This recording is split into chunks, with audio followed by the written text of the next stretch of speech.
सुबह जल्दी उठने का सवाल ही पैदा नहीं होता। दोबारा पिटने का सवाल ही पैदा नहीं होता। क्रिकेट खेलने का सवाल ही पैदा नहीं होता। तुम्हारे हंसने का सवाल ही पैदा नहीं होता।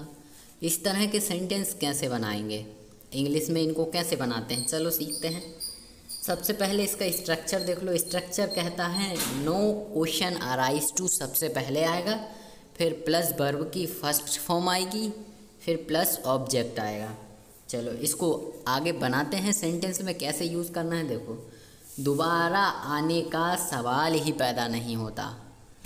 No question arise to come again.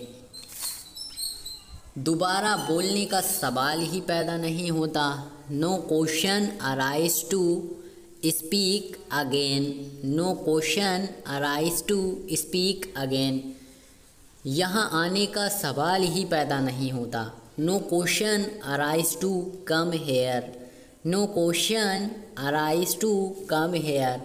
घर से बाहर जाने का सवाल ही पैदा नहीं होता। No question arise to go out of the home. No question arise to go out of the home.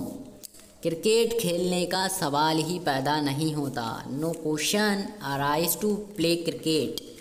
No question arise to play cricket. दोबारा पिटने का सवाल ही पैदा नहीं होता। No question arise to beat again.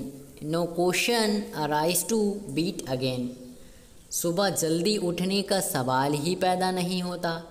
No question arise to awake early in the morning. No question arise to awake early in the morning. खेलने का तो सवाल ही पैदा नहीं होता। No question arise to play. No question arise to play. दोबारा हंसने का सवाल ही पैदा नहीं होता। No question arise to laugh again. No question arise to laugh again.